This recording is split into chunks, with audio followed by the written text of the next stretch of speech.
2006 में ही इनफैक्ट एक यूएनसीआर United nation convention जो हुआ पर्सन विद डिसेबिलिटी के लिए, उसमें एक कन्वेंशन था जिसमें इंडिया ने साइन भी किया। उस कन्वेंशन के द्वारा ये बताया कि अब हमें नए एक्ट को हर देश में लाने की जरूरत है जो राइट बेस्ड होगा, जो अधिकारपूर्ण होगा। ऐसी बात नहीं कि दिया जाना चाहिए, इससे पहले के जो कानून थे उन सब में बातें की गई थी, लेकिन इतने जोर नहीं डाला गया था उस पर, इतना जोर नहीं दिया गया था कि सरकारें वहाँ की कुछ बहुत सख्त कदम उठा सके। तो जो आरपीडब्ल्यूडी एक्ट है वो यूएनसीआरपीडी जो 2006-2007-8 में प्रभावी लागू अंतर्राष्ट्रीय स्तर पर हुआ, उसका एक रिफ्लेक्शन है या उसका एक इम्प्लीकेशन है भारत के देश में। बहुत पहले से ये चला था कि 2016 में दिसंबर में एक कानून लागू हुआ और एक बहुत महत्वपूर्ण एक्ट है जिसमें हम लोग बाद में बात करेंगे। कि ये आपको समझाना चाहता हूँ कि डिसेबिलिटी के फील्ड में तीसरा एक एक्ट है नेशनल ट्रस्ट एक्ट, जिसमें कुछ अलग प्रकार के जो ज्यादा गंभीर मामले हैं उनसे संबंधित बहुत सारे जो आवश्यकताएं थी उनके आधार पर कानून बनाया गया, उसे हम नेशनल ट्रस्ट एक्ट कहते हैं। 1999 में 2002 में ये प्रभावी हुआ। अब इसके तहत जैसे मान लीजिए मल्टीपल डिसेबिलिटी, तो मल्टीपल डिसेबिलिटी के लिए समाधान की आवश्यकता इनमें की गई, खासकर लीगल गार्जियनशिप। एक बच्चा है, अगर उसकी लीगल गार्जियनशिप नहीं देनी है, उसका कोई प्रॉपर्टी है, उस तरह की बहुत सारी इशू थी। मान लीजिए एक पेरेंट है, दोनों पेरेंट है, उनका एक बच्चा है इंटेलेक्चुअल डिसेबल, नहीं संभाल सकता प्रॉपर्टी, उस केस में क्या होगा, लीगल गार्जियनशिप कौन जाएगा, कैसे जाएगा, इन सबको भी थोड़ा इस एक्ट ने कवर किया। इसके लिए एक ट्रस्ट बनाया गया, एक स्टैट्यूटरी बॉडी बनी, एक वैधानिक निकाय बनी जो इन सब मामलों को देखे। तो इस रूप से अगर आप जो हमारा सस्टेनेबल डेवलपमेंट गोल को भी देखें, यूएनसीआरपीडी को मैंने बात की, तो यूएनसीआरपीडी पे हमारा आया अभी हम लोग एसडीजी गोल के बारे में बहुत बात करते हैं। एसडीजी गोल में गोल नंबर 4 है एजुकेशन, लेकिन जो दूसरे गोल को भी अगर आप देखेंगे उन्होंने अपना एक कनेक्शन प्रेजेंट किया कि कैसे सब चीज जुड़े हुए हैं।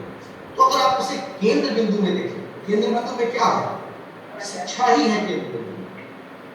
बिना शिक्षा के आप किसी भी कानून को लागू नहीं कर सकते, सामाजिक मुद्दे वाले कानून को तो लागू कर ही सकते। उसका एक बहुत बड़ा एग्जाम्पल दहेज की मान लीजिए एक प्रथा है, उसको आप सिर्फ कानून बना करके समाप्त नहीं कर सकते।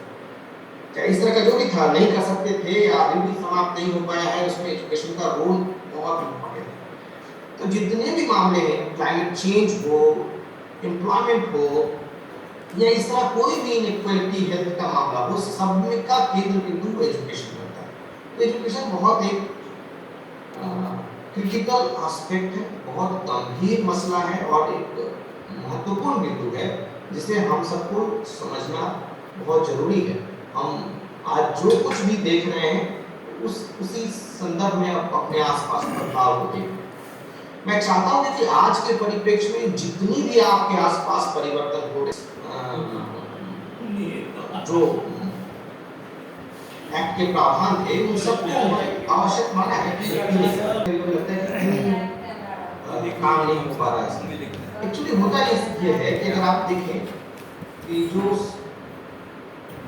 शिक्षा है वो तो समवर्ती सूची में है, लेकिन दिव्यांगजनों का जो कल्याण है या कल्याण का मामला जो था वो सभी स्टेट लिस्ट में है, यानी कि सेंट्रल लिस्ट में नहीं है, कंकरेंट लिस्ट में भी नहीं है, ये स्टेट लिस्ट का है। सब कई सारे प्रिंसिपल्स की भी बात करता है, यानी कि ये एक्ट तो और उसमें राइट्स वर्ड डालते हैं और हर जगह जो आप सेक्शंस में देखिए तो सेक्शंस को भी बहुत महत्वपूर्ण रूप से सेक्शंस डाले गए। पहले 3% था, फिर 4% रिजर्वेशन, ये बहुत सारे फैसिलिटीज शामिल हुई हैं। वो ज्यादातर हिडन डिसेबिलिटी या डेवलपमेंटल डिसेबिलिटी जैसे कि लर्निंग डिसेबिलिटी, खास करके जो ब्लड से रिलेटेड डिसऑर्डर था, खासकर इस स्लाइड में आपको मैक्सिमम इसके पार्ट सब नए जोड़े गए हैं। पहले हियरिंग इंपेयरमेंट करके सिर्फ एक हुआ था, इस बार हियरिंग इंपेयरमेंट और स्पीच के प्रॉब्लम को अलग-अलग किया गया। कई सारे ऐसे मुद्दों को एड्रेस भी किया गया इस एक्ट के तहत। तो इस एक्ट का अगर आप एक किसी यानी विशेष विद्यालय या अपने बगल के विद्यालय या 6 से 18 साल के बच्चे का और पर्सन्स विद बेंचमार्क डिसेबिलिटी। अब ये सवाल आता है कि पर्सन्स विद बेंचमार्क डिसेबिलिटी क्या होगा? डिसेबिलिटी तो सुना, अभी बेंचमार्क डिसेबिलिटी है। तो एक बड़ा चेंज लाया गया, चेंज लाया गया, एक टर्म इंट्रोड्यूस किया गया, persons with benchmark disability, children with benchmark disability. Suppose एक एग्जांपल बताता हूं मैं आपको कि कोई व्यक्ति एग्जांपल से पहले मैं बता देता हूं, बेंचमार्क डिसेबिलिटी का ये है कि अगर किसी व्यक्ति 40 या 40% से अधिक गंभीरता की विकलांगता है, यानी विकलांगता की गंभीरता 40 या उससे अधिक, तो वो पर्सन विद बेंचमार्क डिसेबिलिटी। बच्चा है, उसकी विकलांगता का प्रतिशत 40% या उससे अधिक है, तो बेंचमार्क डिसेबिलिटी है। अब इस कारण से ये पर्सन विद बेंचमार्क डिसेबिलिटी है, यानी कि अगर 40 ना होकर के 30% है, ये अधिकार का दावा कानूनी रूप से नहीं कर सकते। कानूनी रूप से प्रोटेक्टेड है वो यही ऑफ एजुकेशनल इंस्टीट्यूशन, यानी कि ये ड्यूटी है, हर शैक्षिक संस्थान की ये ड्यूटी है कि सेक्शन 16 में जो लिखे गए चीज हैं उनको वो करे, तो उसकी ड्यूटी है। अगर वो ड्यूटी अगर कोई इस सेक्शन को कोट करते हुए किसी को करे तो वो state will be responsible, state या जो भी उस कंसर्न बॉडी है वो रिस्पांसिबल होगा। उसमें क्या क्या प्रावधान दिए गए हैं कि वो पहले इंक्लूसिव एजुकेशन प्रोवाइड करेगा, कैसे कैसे करेगा, क्या क्या चीज होना चाहिए कि बिना किसी भेदभाव के उसे एडमिशन देगा, उसे खेलने के भी सारे अवसर देगा, उसके सारे डिमांड जो भी उसके चीजें हैं एजुकेशन के इक्वली उन्हें प्रोवाइड करेगा। बिल्डिंग और कैंपस को फैसिलिटीज को एक्सेसिबल बनाएगा, यानी कि कोई दिव्यांग बच्चा नहीं पहुंच पा रहा है तो वो करना होगा उसे एकोमोडेशन, यानी कि उनके लिए बुक्स देनी होगी, फ्री ऑफ कॉस्ट देनी होगी। 6 से 18 साल तक के बच्चे हैं और उनको अगर ये सभी प्रकार हैं लर्निंग डिसेबिलिटी के, इसीलिए हमसे कहते हैं specific learning disability. Learning disability तो है, लेकिन कौन सा लर्निंग डिसेबिलिटी? लेकिन लर्निंग डिसेबिलिटी एक अम्ब्रेला टर्मिनोलॉजी है। कोई व्यक्ति जो प्रभावित होगा, बच्चा जो प्रभावित होगा, कोई एक ही चीज तो होगा या एक या दो होगा, सभी के सभी नहीं होंगे। इसलिए हमसे कहते हैं स्पेसिफिक लर्निंग डिसेबिलिटी। वीआई के केस में देखिए ना, या तो बच्चा ब्लाइंड होगा या लो विजन होगा। विजुअल इंपेयरमेंट एक अम्ब्रेला टर्म है, लेकिन होगा तो कोई एक चीज के लिए वो अलग बात है। 17 नंबर कहता है कि अगर 16 को पूरा करने के लिए 17 आपको करना है, यानी कि 16 में जो आपका दायित्व है, शैक्षिक संस्थान का दायित्व है, उसको कैसे पूरा करेंगे?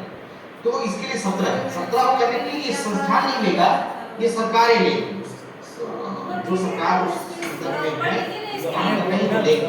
एक तो सर्वे कराएंगी सभी कुछ दिनों पर।